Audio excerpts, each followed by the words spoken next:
Wars are often remembered for their battles, for the generals who led them, the soldiers who fought, and the nations that rose or fell. History books describe strategies, invasions, and victories that reshaped the world. But behind nearly every major conflict in modern history lies a quieter, more powerful force.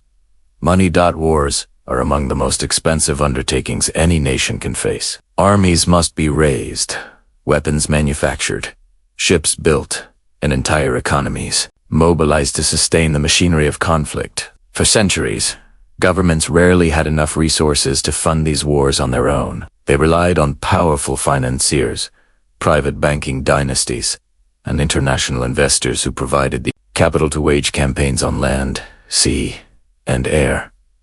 These financiers did not appear on battlefields. They operated in counting houses, banks, and financial centers across Europe and beyond. Yet their influence could determine the outcome of conflicts, shaping not just the course of individual battles, but the fate of nations. From the rise of the European banking families like the Rothschilds, to the intricate financial networks that continue to underpin modern conflicts, money has always been one of war's hidden engines. Some historians describe these financiers as essential partners of governments, while others see them as shadowy figures whose immense wealth and strategic loans quietly controlled global power. But one fact is undeniable. Behind every army that marched across continents, there were those who paid for the war. This is the story of the hidden financiers of conflicted dynasties whose wealth and influence shaped the course of history and transformed warfare into a global enterprise. From the earliest days of organized states, wars always come at a cost. Raising armies, equipping soldiers, and maintaining campaigns required resources far beyond what a single monarch or kingdom could provide from ordinary taxation. Even in the medieval period, small conflicts could drain treasuries, and large-scale wars often forced rulers to borrow money, pledge lands, or seek assistance from wealthy subjects. The scale of funding determined not only the strength of an army but often the fate of entire kingdoms. In early Europe, kings and nobles frequently relied on local merchants and banking families to provide the necessary capital for war. The Italian city-states, for example, were not only centers of commerce, but also hubs of finance. Wealthy banking families such as the Medici of Florence lent enormous sums to rulers and military leaders, allowing them to sustain campaigns that would otherwise have been impossible. Loans were often secured against future revenues, lands, or even entire regions, creating a system in which financial power began to influence political and military decisions. This period marked the beginning of a significant shift. Warfare was no longer just a matter of strategy and manpower. It became intertwined with finance. Kings who could access capital had a clear advantage, while those who could not were forced into defensive or reactive positions. The influence of bankers and financiers grew as they became essential partners in planning and sustaining campaigns. Some historians argue that the first hidden power behind European conflicts was not the army itself, but the network of money that allowed it to march. By the 17th and 18th centuries, the need for structured financial systems became even more pronounced. National treasuries were often insufficient to support prolonged conflicts such as the 30 Years' War or the wars of Louis XIV of France. Governments increasingly relied on private financiers to provide loans, issue bonds, and manage payments to soldiers and suppliers. Banking families who once operated locally began establishing international connections, creating early networks capable of funding multiple states simultaneously. These financiers were sometimes seen as indispensable to national survival. Yet, their growing influence also introduced new risks. Wars could be prolonged or initiated based on the availability of capital, and the interests of financiers could subtly shape the goals of rulers. The financial dimension of warfare also introduced a new kind of accountability. Soldiers might fight, generals might plan, and kings might command.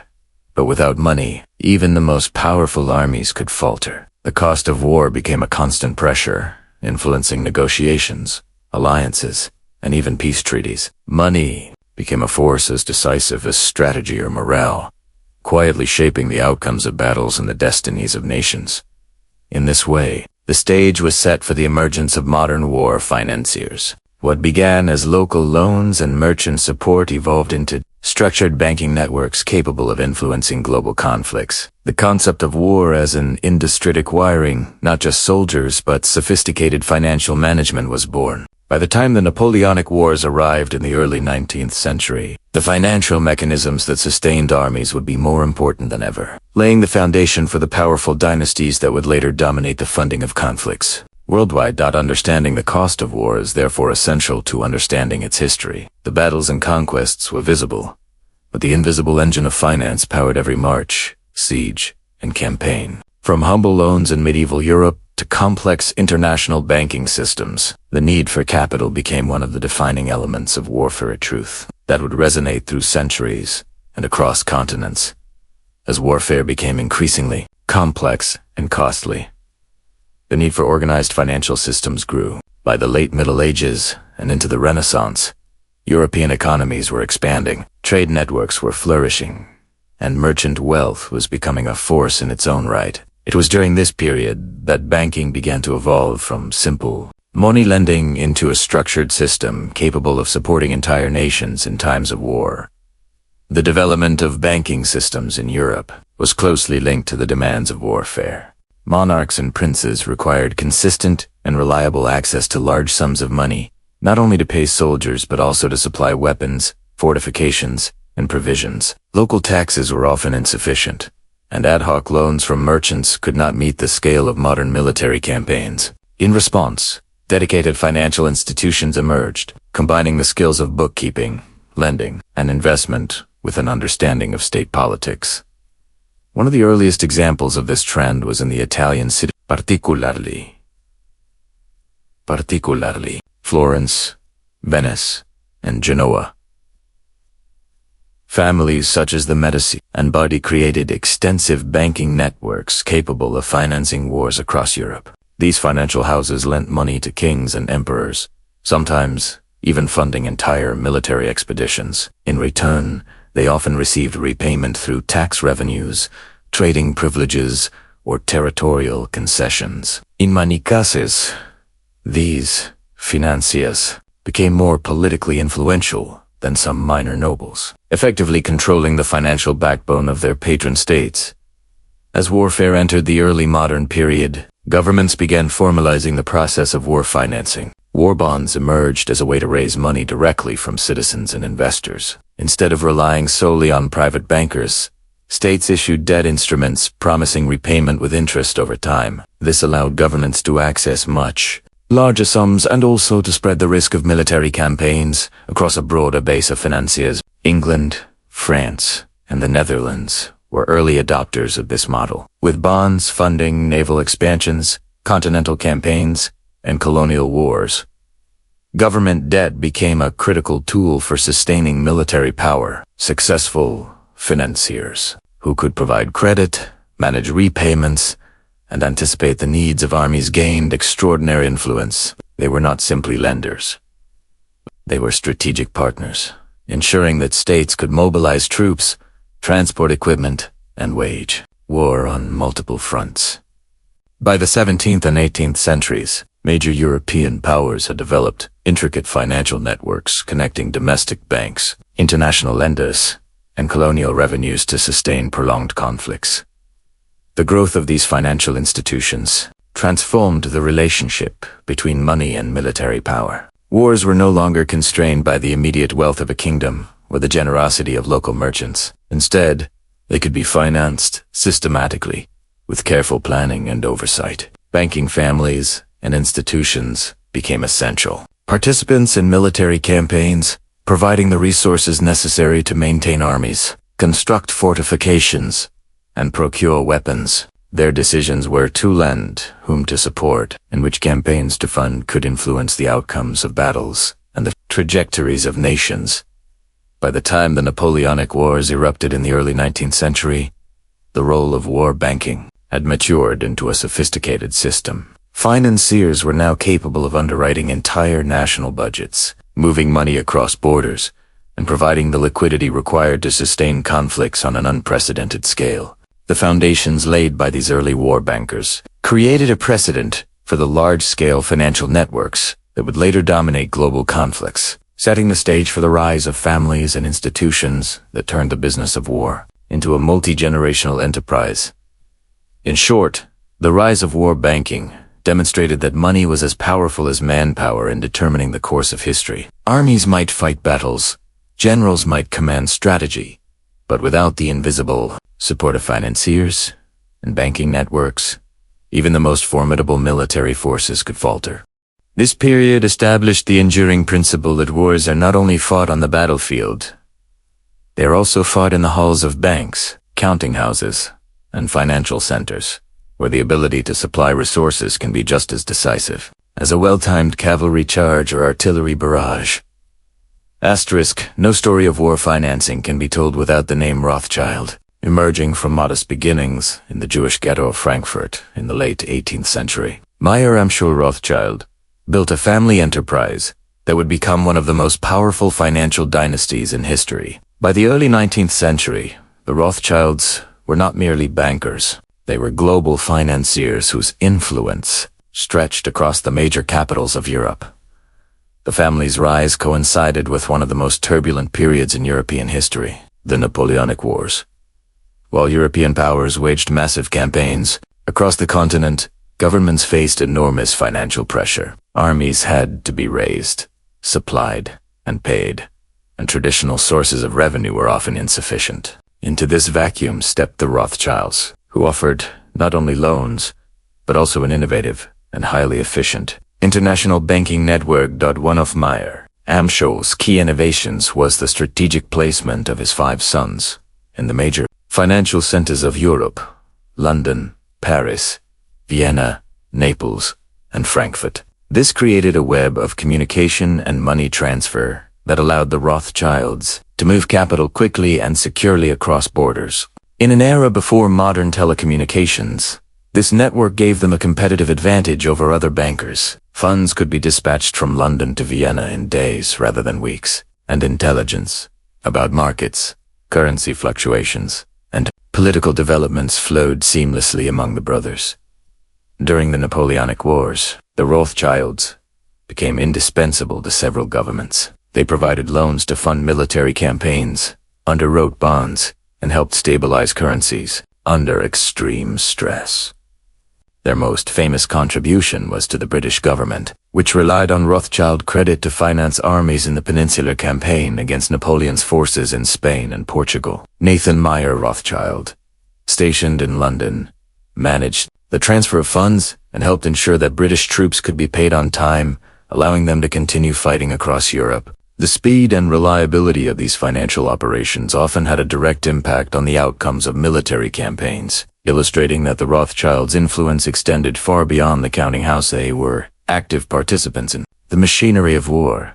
Beyond Britain, the Rothschild network extended influence across multiple European capitals. In Paris, they lent to the French state. In Vienna, they financed Austrian military and infrastructure projects. In Naples, they engaged with the Italian principalities. Their operations blurred the lines between private enterprise and state activity. By controlling credit and managing government debt on a massive scale, the Rothschilds became key arbiters of European power. Rulers, generals, and diplomats recognized that the success of military campaigns often depended as much on timely funding as on tactical brilliance on the battlefield.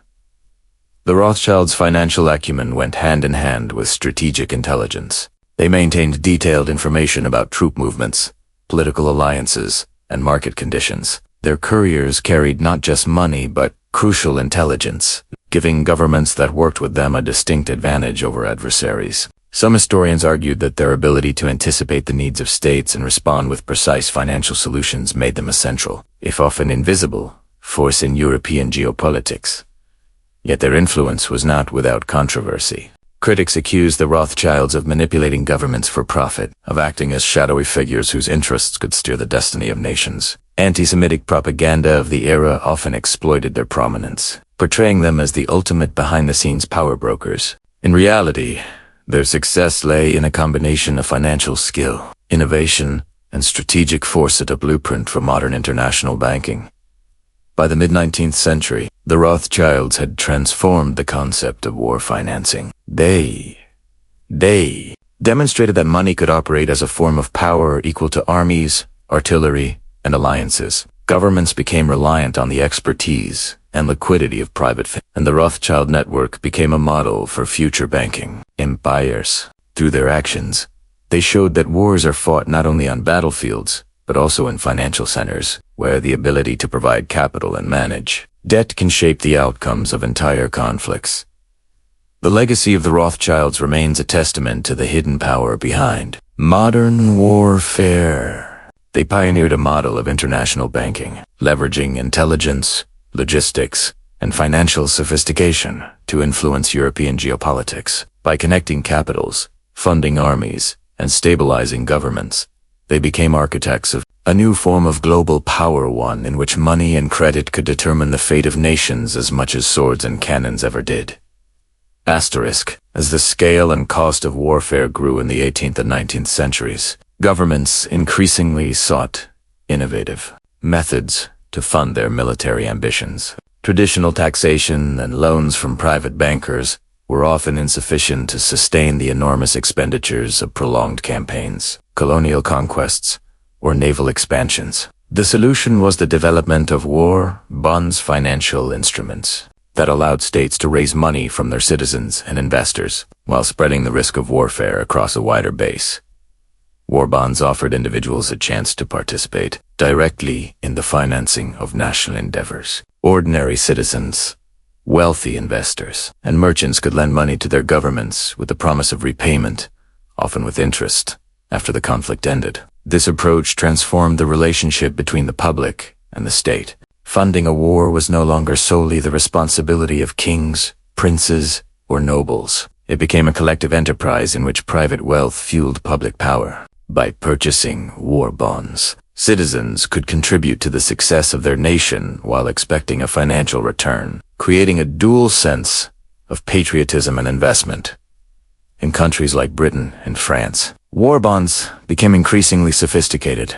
Governments advertised bond issues, encouraged citizens to participate, and leveraged emerging financial markets to attract capital. The British government, for instance, relied heavily on bond sales to fund the Napoleonic Wars, the Crimean War, and later colonial campaigns.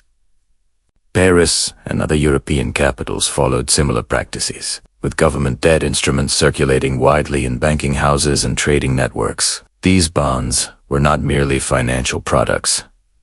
They were instruments of state power, linking national survival and military capability to the ability of governments to mobilize capital from society. The issuance of war bonds also stimulated the growth of financial markets. As bonds were bought, sold, and traded, markets became more sophisticated, liquidity increased, and investors became more actively involved in state finance. Banking families, financial houses, and emerging stock exchanges played central roles in managing, selling, and underwriting these bonds. The relationship between finance and geopolitics deepened. Governments that could effectively manage debt and access capital had a strategic advantage, while those with weaker financial systems risked military failure regardless of troop strength or battlefield tactics. This period also highlighted the interconnectedness of global finance and conflict. Large-scale wars often required funding from multiple sources across borders. Governments and financiers collaborated internationally, with funds moving through networks of banks, trading houses, and agents. In some cases, foreign investment became essential.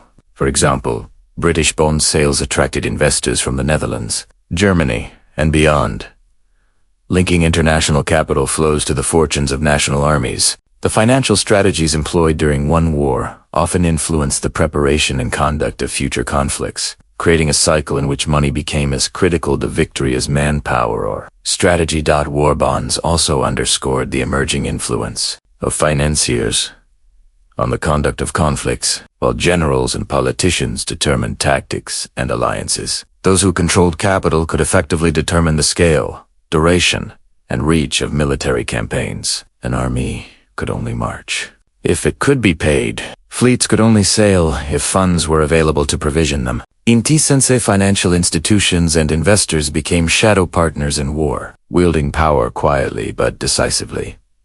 The connection between finance and empire building was particularly evident in colonial wars. European powers relied on war, bonds, and international investment to fund campaigns in Africa, Asia, and the Americas. The same systems that allowed nations to mobilize armies and navies for defense were repurposed to project power across the globe. Banking networks, bond markets, and financial innovations became tools of imperial expansion, ensuring that European empires could maintain their military dominance far from home territories. By the late 19th century, war bonds were no longer a novelty.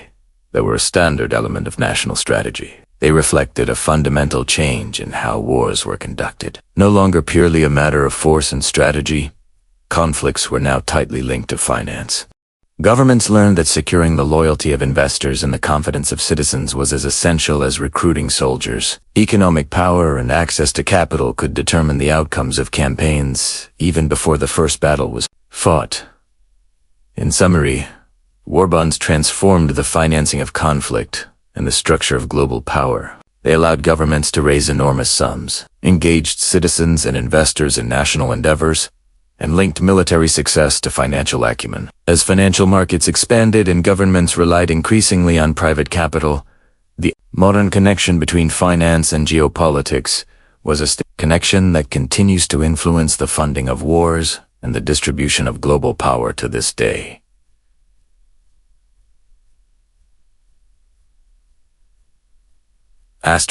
The outbreak of World War I in 1914 marked a turning point not only in the scale of warfare but also in the way wars were financed. Unlike earlier conflicts, which could often rely on taxation, plunder, or limited government debt, industrialized total war required unprecedented sums of money. Armies numbering in the millions needed to be equipped, fed, and transported. Navies required ships, fuel, and armaments. Entire economies had to pivot toward sustaining the machinery of conflict. The financial demands of the Great War were staggering, reshaping global finance forever.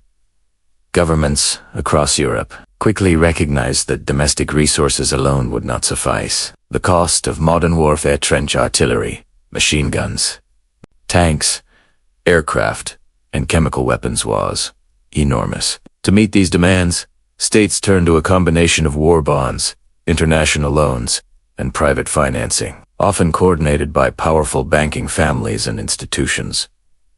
The Rothschilds, for example, once again played a pivotal role, using their international network to move funds and manage debt across borders, ensuring that governments could maintain continuous military operations.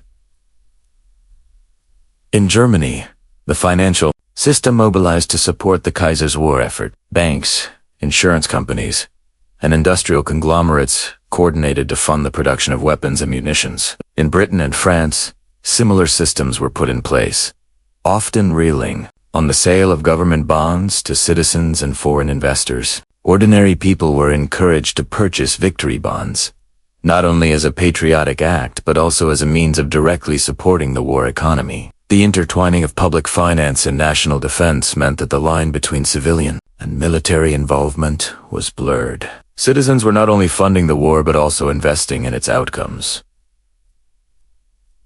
International finance became increasingly complex. Neutral countries, such as the United States prior to its entry in 1917, became major lenders to both the Allies and, indirectly, to Central Powers through trade and credit arrangements. American banks, including J.P. Morgan & Co., provided massive loans to the Allies, effectively allowing European governments to purchase weapons, ships, and supplies across the Atlantic. This international flow of capital transformed the nature of warfare.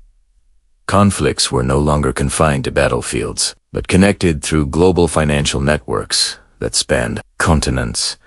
Banks and financiers were more than passive conduits of money. They actively shaped the war effort. The availability of funds determined the size of armies, the timing of offensives, and the sustainability of blockades and supply lines. Governments relied heavily on the expertise of financial institutions to manage debt, stabilize currencies, and maintain liquidity under extraordinary stress. Financial intelligence information about creditworthiness, currency exchange, and market stability became as critical as battlefield reconnaissance. The war also accelerated the development of modern financial instruments and institutions. Governments issued bonds at an unprecedented scale. Central banks coordinated monetary policy to support war economies, and commercial banks expanded their operations to manage complex international flows. For the first time, the financial machinery of a global conflict reached a level of sophistication comparable to the industrial machinery of weapons production. The integration of finance and warfare had created a system in which money could move faster than troops, sometimes dictating the pace and strategy of military campaigns. Industrialists, too, played a central role. Companies producing arms, steel, and munitions often worked closely with financiers to ensure steady cash flow, secure contracts, and maintain production under wartime conditions. Profits soared, and certain families and corporations became extraordinarily wealthy, cementing the pattern of private financial power intertwined with public military objectives. The experience of World War I demonstrated that wars were not only fought by soldiers, but also facilitated and sometimes influenced by financiers and industrial elites. By the end of World War I, the global financial landscape had been fundamentally transformed. Governments had accumulated enormous debts. International banking networks had expanded dramatically, and the concept of total war had extended into the realm of capital markets. The machinery of war was no longer confined to weapons factories. It encompassed banks, brokers, bondholders, and investors. Financial power had become inseparable from military might, a pattern that would continue through the interwar years and into the 20th century's subsequent conflicts. In essence, World War I illustrated that modern warfare was not only industrial and technological, but also financial. Armies could march only if money flowed. Strategies could succeed only if credit was available. And the fates of nations were increasingly tied to those who controlled capital. The war left a lasting legacy, a recognition that financial empires were as crucial to global conflict as the soldiers and generals on the front lines. Asterisk. The period between the First and Second World Wars was marked by intense economic turbulence, shifting political landscapes, and the growing recognition of finance as a critical factor in global conflict. The unprecedented costs of World War I had left European nations deeply in debt. Governments owed billions of dollars to domestic and foreign creditors, and the reparations imposed on defeated powers, particularly Germany, exacerbated economic instability. The intertwined challenges of debt repayment, reconstruction, and economic growth created a complex environment where financial systems directly influenced politics and the potential for future conflicts. Following the Armistice of 1918, many European governments faced the daunting task of rebuilding economies devastated by years of industrialized warfare. Factories, infrastructure, and cities had been destroyed, and millions of soldiers were returning to civilian life in societies struggling to absorb them. To fund reconstruction and repay war debts, governments relied heavily on loans from financial institutions, including private banks and international lenders. These loans often came with stringent conditions and tied nations into networks of financial dependence, giving lenders significant influence over political and economic decisions. Germany, in particular, became a focal point for the global consequences of war finance. The Treaty of Versailles imposed massive reparations on the country, requiring payments in gold or foreign currency to the victorious allies. Meeting these obligations strained the German economy and created fertile ground for hyperinflation. In the early 1920s, prices for basic goods skyrocketed. Savings were wiped out, and social unrest grew. Yet international financiers, including banking houses in London and New York, continued to provide loans to stabilize the economy, linking Germany's financial survival to foreign investment. This delicate balance between debt, repayment, and international finance illustrates how financial power had become inseparable from geopolitical stability. Meanwhile, Other nations were also grappling with economic recovery and financial reform. Britain and France, both deeply indebted to the United States, faced a challenging post-war fiscal landscape. National budgets were strained, and governments had to carefully manage borrowing, taxation, and public spending. Financial institutions emerged as key players, providing the capital necessary to sustain economic activity while simultaneously shaping political priorities. The influence of banks and financiers during this period demonstrated that access to capital was not merely a domestic concern, it had become a matter of international power. The 1920s and early 1930s also saw the growth of financial mechanisms designed to support future military preparedness. Nations recognized that the lessons of World War I required both economic resilience and the capacity for rapid mobilization. As a result, governments began to integrate financial planning into national defense strategies. This included the use of government bonds, investment in military-industrial infrastructure, and coordination with financial institutions to ensure that credit could be rapidly extended in times of crisis. By embedding finance within military planning, nations set the stage for the massive rearmament programs that would follow in the 1930s. Economic instability, particularly the Great Depression of the early 1930s, further amplified the connections between finance and conflict. As global trade contracted and unemployment soared, governments faced enormous pressure to stimulate economic activity. In some countries, rearmament programs were presented as a means to revive industry, create jobs, and restore national pride. Financial systems, therefore, were not only funding recovery, but also laying the groundwork for military expansion. Loans, state-backed investment, and coordinated industrial financing became instruments through which political leaders could pursue both economic and strategic objectives.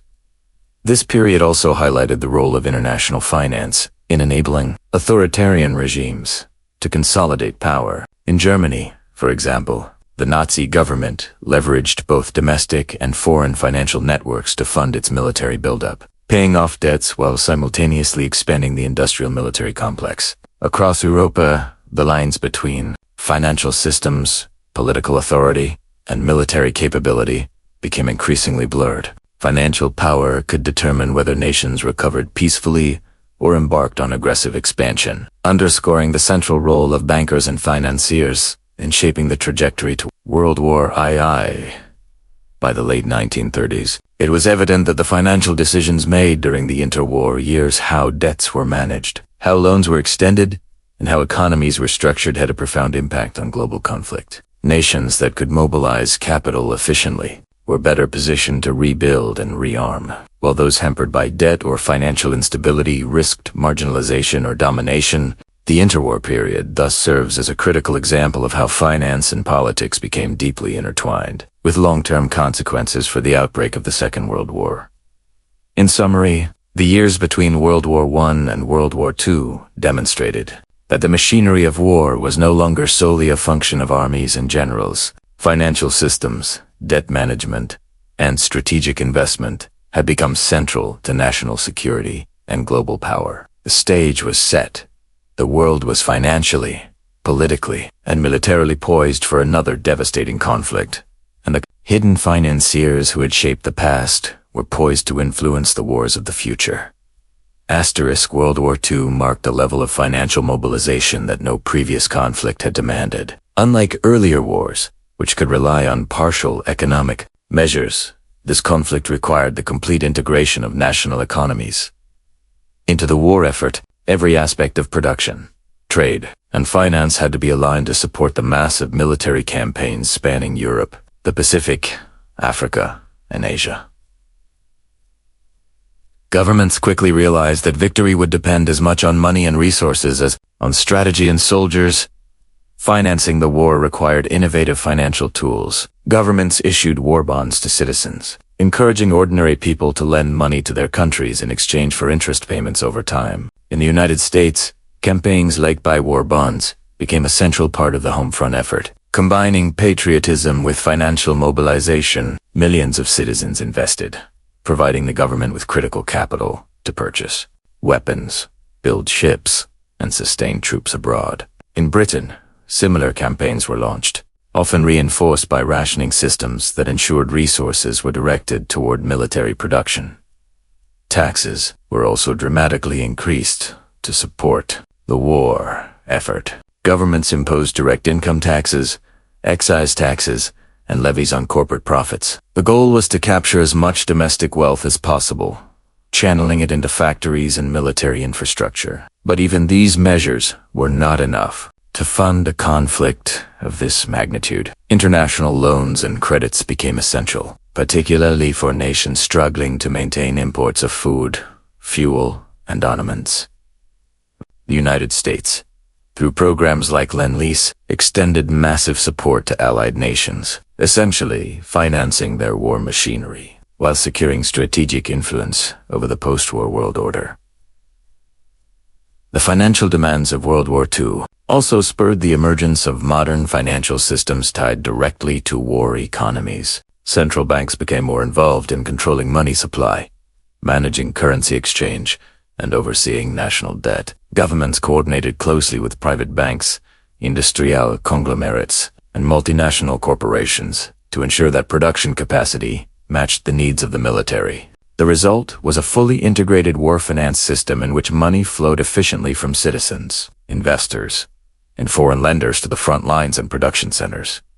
Industrialists and financiers played a critical role in this period. Companies producing tanks, aircraft, munitions, and ships worked in partnership with government agencies to guarantee continuous production. In some cases, the scale of contracts and government oversight meant that corporations became almost extensions of the state. Financial managers oversaw vast budgets, ensuring that raw materials, labor, and capital were allocated efficiently. The interconnectedness of governments, industry, and finance created a war economy of unprecedented complexity, where financial planning could directly influence the outcome of military campaigns.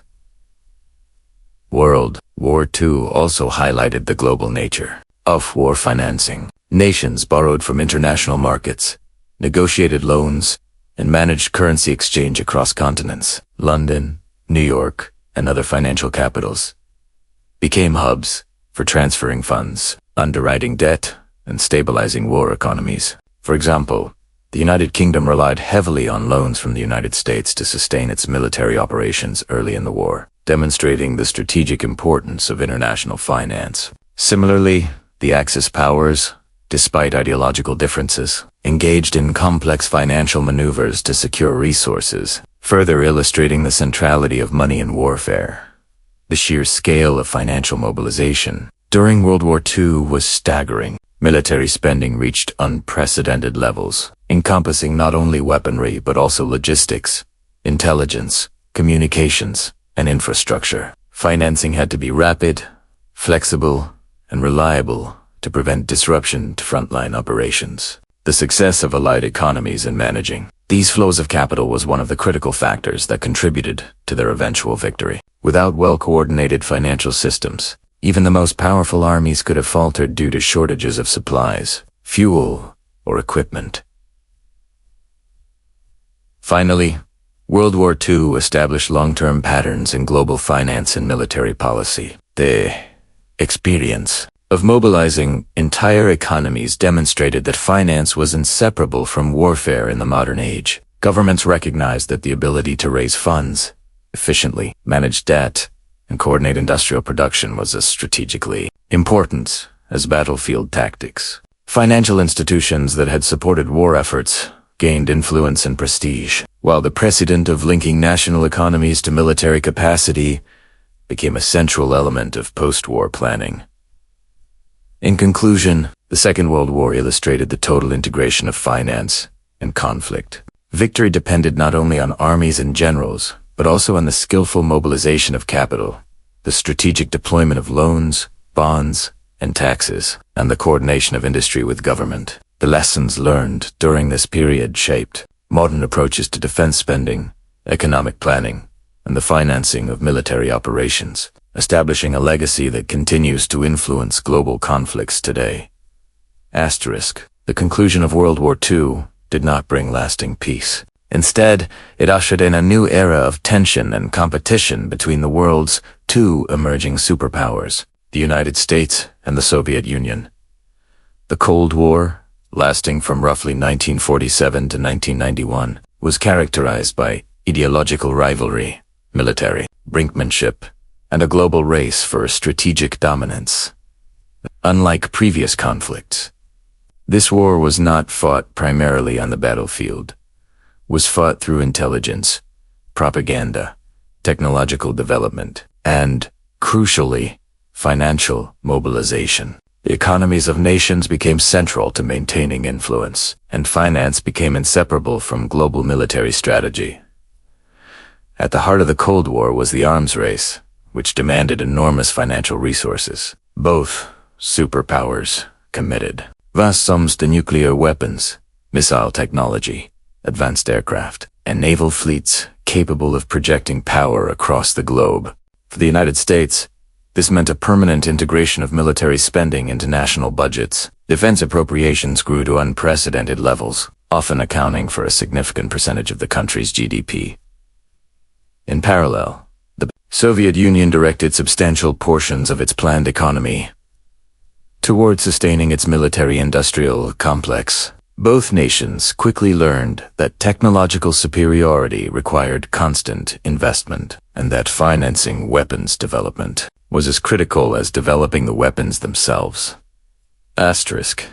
Financial institutions, both private and state-owned, became essential players in sustaining these massive military programs. Governments coordinated closely with banks, industrial conglomerates, and research institutions to ensure that funds flowed efficiently from the public and international investors into the defense economy. The issuance of bonds, taxation, and strategic allocation of capital allowed these nations to maintain their militaries without destabilizing domestic economies. This was especially important for the United States, where public opinion and democratic governance demanded that war financing be managed with transparency and accountability. The Soviet Union, in contrast, relied on centralized planning to direct resources toward military objectives, demonstrating a different approach to financing global power.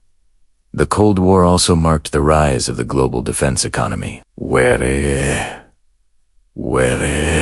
defense contractors, technology firms, and multinational corporations became deeply entwined with national security objectives.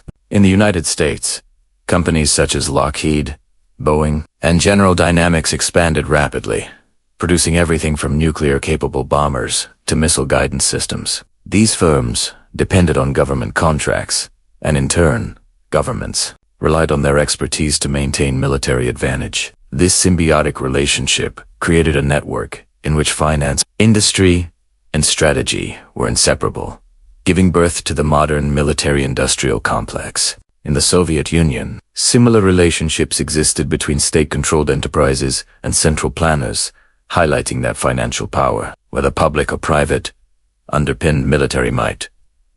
Maintaining massive militaries during the Cold War also imposed significant economic pressures. Both superpowers had to balance military spending with domestic needs, international obligations, and economic growth. The United States faced challenges in managing inflation, sustaining employment, and funding social programs while pouring billions into weapons development. The Soviet Union struggled to allocate sufficient resources for civilian production, while competing militarily with a vastly wealthier rival. Financial strategies, including domestic borrowing, foreign loans, and the leveraging of national reserves, became crucial to avoid economic collapse while sustaining military readiness. The global nature of the Cold War also meant that financial influence extended beyond national borders. Aid programs such as the U.S. Marshall Plan tied economic assistance to geopolitical objectives, ensuring that recipient nations aligned with Western interests while stabilizing their economies. Conversely, the Soviet Union provided financial and technical assistance to client states, supporting military development and socialist economic planning. Finance, therefore, was not merely a tool for national defense, it became a mechanism for projecting power and influence across continents. By the 1970s and 1980s, it was clear that the Cold War had created a permanent military economy, where Defense spending, finance, and industrial production were tightly linked. Governments had institutionalized military funding at a scale never before seen, creating networks of banks, contractors, and research institutions that would continue to shape global security even after the Cold War ended. The financial systems established during this period laid the groundwork for modern defense economies, illustrating that wars and military competition had become as much about money and resources as about strategy or ideology in conclusion. The Cold War demonstrates that finance is a central engine of military power. The superpower competition between the United States and the Soviet Union required unprecedented mobilization of economic resources, creation of sophisticated financial systems, and integration of industry into national defense. The rise of the global military economy, fueled by the strategic deployment of capital, underscores the critical role of money in shaping the geopolitical landscape. For the hidden financiers and industrial dynasties behind the arms trade, this era further cemented the connection between financial power and global conflict. Asterisk, in the 21st century, the nature of war has evolved dramatically, but one constant remains. Money is central to conflict. Modern wars are no longer fought solely on traditional battlefields. They are supported by complex financial systems, sustained by government, budgets, international debt, and private financial networks. Understanding how contemporary conflicts are funded is crucial to comprehending the hidden forces that shape global power. Today, governments bear the primary responsibility for financing military operations, but the scale and complexity of modern warfare mean that defense budgets are enormous and multifaceted. Countries allocate significant portions of their national budgets to military expenditure, covering everything from personnel, salaries, and basic equipment to cutting-edge technology and intelligence operations. In the United States, for example, annual defense spending exceeds hundreds of billions of dollars, making it one of the largest budgetary commitments in the country. Similarly, other major powers, Russia, China, and members of NATO maintain substantial defense budgets to secure strategic objectives, respond to regional threats, and sustain global influence. Modern military spending is often funded through a combination of taxation, borrowing, and government debt. When domestic revenue is insufficient, countries issue bonds or take loans from international financial institutions, ensuring that operations can continue without immediate economic disruption. This creates a financial web that links national economies to the machinery of war, illustrating that even conflicts that appear purely military have deep economic underpinnings. The ability to finance operations over long periods has become a strategic advantage, often determining the endurance and effectiveness of military campaigns. Private contractors and defense industries now play an unprecedented role in modern conflicts. Corporations provide logistical support, equipment, intelligence services, and even armed personnel. Firms like Lockheed Martin, Boeing, Raytheon, and BAE Systems are integral to maintaining military readiness. These companies operate on a global scale, contracting with multiple governments and contributing to the sophisticated financial networks that sustain warfare. This interdependence between public budgets and private enterprises blurred the line between national interests and corporate profit, creating a modern military-industrial financial complex that mirrors, in many ways, the dynasties and the banking networks of earlier centuries. The financial complexity behind modern conflicts extends to global markets and international finance. Wars affect oil, commodity, and currency markets, while investments in arms and defense technology have ripple effects across global stock exchanges. Nations sometimes leverage economic sanctions, trade restrictions, and financial blockades as strategic tools, demonstrating that money itself can be weaponized. Multinational banks, investment funds, and even sovereign wealth funds can indirectly influence conflicts by controlling access to credit, financing infrastructure projects, or supporting allied governments. Additionally, the rise of advanced technology has made war financing even more intricate. Cybersecurity, unmanned systems, satellite communications, and artificial intelligence all require significant upfront investment, often spread over years. Governments must plan long-term budgets while adapting to rapidly changing technologies. and private financiers are often involved in facilitating the capital necessary for these innovations. This intertwining of finance, technology, and strategy has created a landscape in which wars are as much economic operations as military engagements.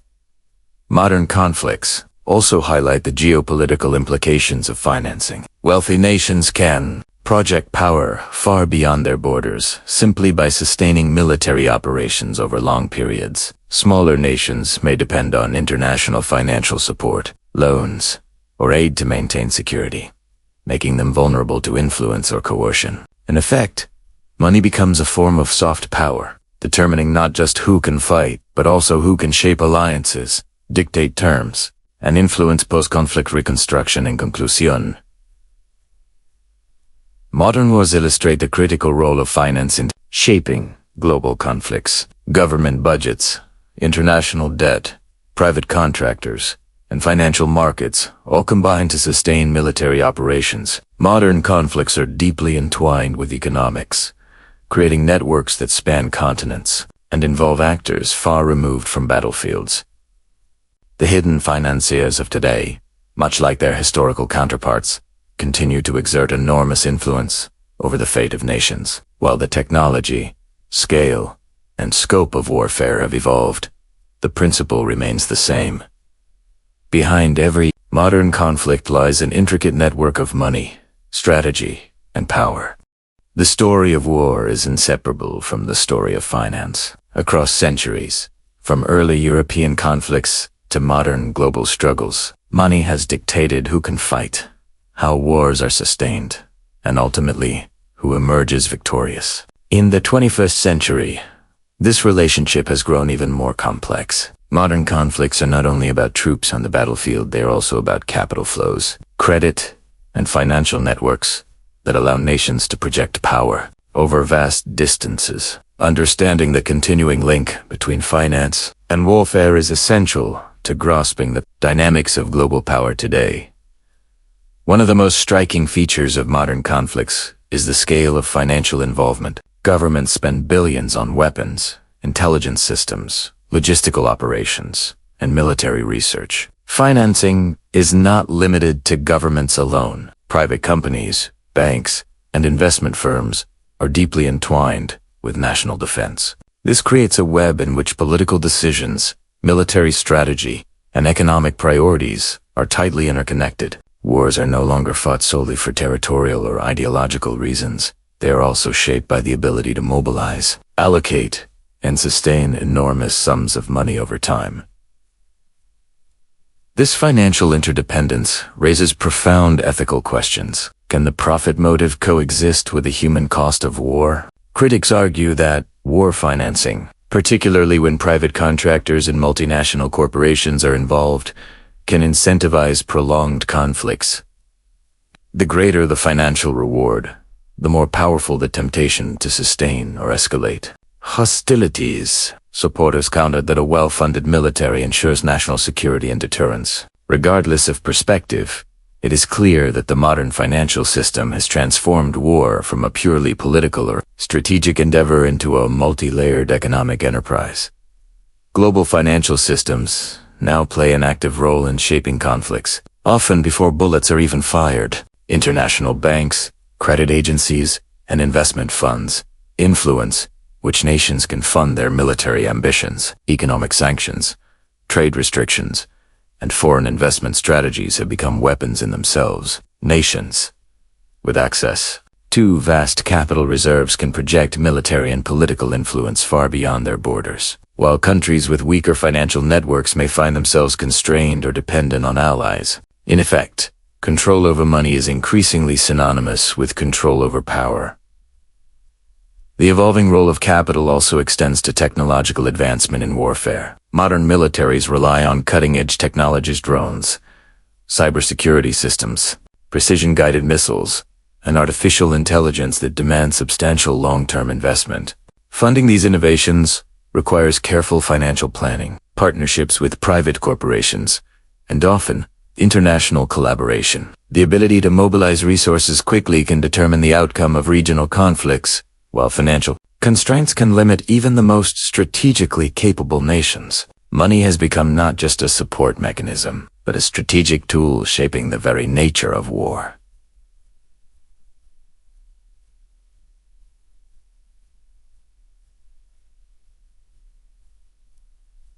Looking forward, the future of warfare will likely be even more closely tied to finance. As global conflicts become more asymmetric and technology-driven, the need for rapid, flexible funding mechanisms will intensify. International financial networks will continue to influence which nations can sustain prolonged operations, develop advanced capabilities, or exert pressure on rivals. Moreover, ethical scrutiny and public awareness may shape how conflicts are funded, potentially encouraging transparency or limiting certain financial practices. The interplay between money, power, and conflict will remain central to global politics. In conclusion, money has always been a hidden yet decisive force in war. From the dynasties and bankers of early modern Europe to contemporary global financial networks, the ability to mobilize capital has shaped the outcomes of wars and the structure of power worldwide. Today, ethical concerns, financial complexity, and technological evolution ensure that the influence of money is only growing. Understanding war through the lens of finance provides a crucial perspective on modern international relations. Capital, in many ways, has become as important as strategy, soldiers, or weapons in determining the course of conflicts.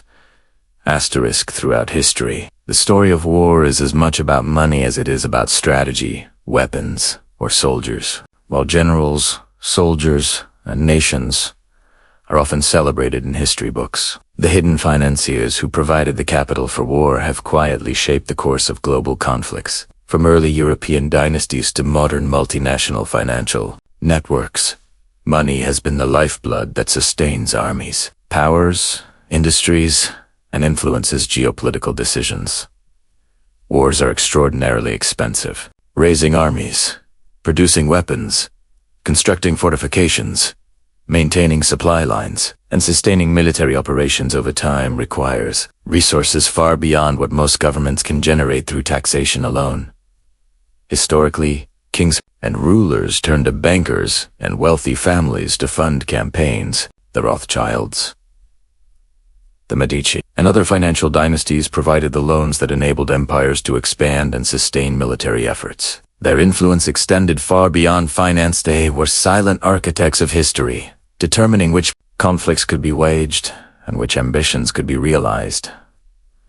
With the Industrial Revolution, the scale and cost of warfare expanded dramatically. Modern conflicts required industrial infrastructure, mass-produced weapons, and complex logistics. Banking networks, investors, and financial institutions became central to war efforts. The rise of war bonds, government debt, and international loans transformed finance into a tool of state. By the 20th century, conflicts like the World Wars demonstrated that wars could only be sustained through intricate financial systems, connecting governments, corporations, and citizens into a single economic engine. In contemporary times, the interplay between war and finance has grown even more complex. Global conflicts now involve enormous budgets, advanced technologies, private contractors, and multinational banks. Governments rely not only on taxation but also on credit markets, investment networks, and international financial institutions to maintain military readiness. Even the most technologically advanced military depends on financial power to project influence, maintain supply chains, and develop next-generation weapons. Wars today are as much economic operations as they are military engagements. The ethical dimension of financing wars cannot be ignored. Private corporations and financiers often profit from conflicts, raising questions about the incentives behind military escalation. Critics argue that the entanglement of capital and conflict can prolong wars, making financial gain a motivating factor alongside political or strategic objectives. Supporters contend that a well-funded military ensures national security and deterrence. Regardless of perspective, the connection between finance and warfare shapes decisions that reverberate across the globe. Ultimately, the lesson is clear. Behind every battlefield, every major military campaign, and every global conflict. Money is the hidden force. It fuels armies, empowers governments, and influences the outcomes of history. The dynasties, banks, and financial institutions that have financed wars have left an indelible mark on global politics. Understanding the history and power of war. Finance is essential to understanding modern international relations, the balance of power, and the continuing dynamics of conflict in our world. Because in the end, war is not just fought with weapons, it is sustained with money and the hidden financiers behind history's largest conflicts have, and continue to, shape the world in profound ways.